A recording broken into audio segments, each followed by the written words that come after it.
In this module, we will talk about the next criteria of classifying the fermentation process, which is the state of mixing. So, first we know why there is need to mix the fermentation medium during the fermentation process. So, the mixing and agitation is needed for three objects. Number one, to disperse the air bubble during the fermentation process, because during the fermentation process some gases is needed and some gases is produced. So that is the need to disperse those.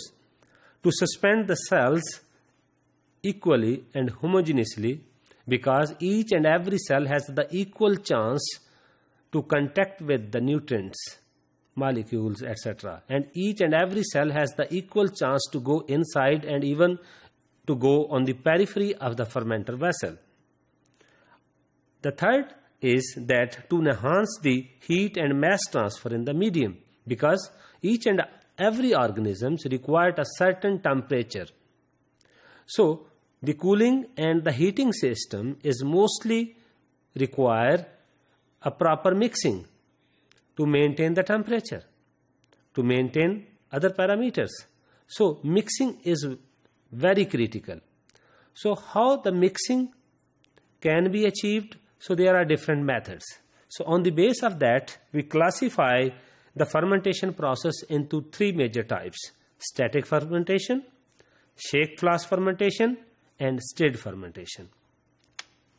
So static fermentation, in this type of fermentation, there is no mixing at all during the process, in which we have already classified the fermentation type on the base of water content, in which we talk about solid state fermentation, submerged fermentation, and surface culture or gel-like fermentation.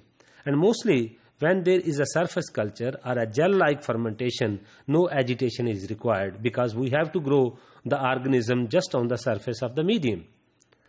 So there is unaerated and unmixed bioreactors can be used for this type of fermentation.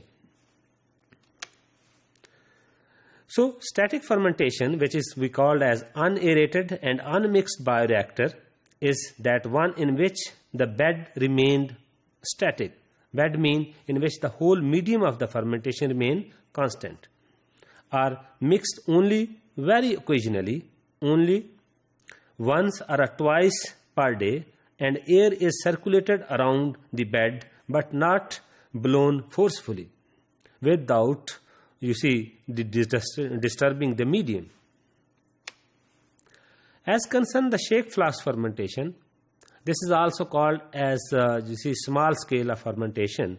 It is a very simple shaking procedures can be applied during the fermentation process, hence termed as shake flask. Because mostly when the fermented vessel is only a flask, it is very easy to put any device to shake, and then we can maintain the condition of mixing. Or in this fermentation type, we can only utilize the fermental vessel maximum 1/10 or 1/5 of the total volume. So it basically, the shaking is required when there is a limited aerobic process is needed, or on a laboratory scale. So the shake flask culture are convenient method of growing the microorganism in submerged culture under aerobic condition created by shaking. As I have already told you that it is a very small equivalent to stirred tank bioreactors. In this picture you can see that the flask, 3 flasks are fixed on a platform which we called as incubator shaker, and then you can maintain the shaking conditions. The third type is the stirred fermentation. So this type of fermentation involves a proper mixing during the fermentation process, which is done by the agitator and you can say that impellers. In this slide, in the picture, you can see there is 2 fermenters, stirred fermenters, in which is a proper agitator system, and then there is an aeration system. So in stirred fermentation, we can utilize in a fermentation process the maximum volume capacity of the fermenter vessel.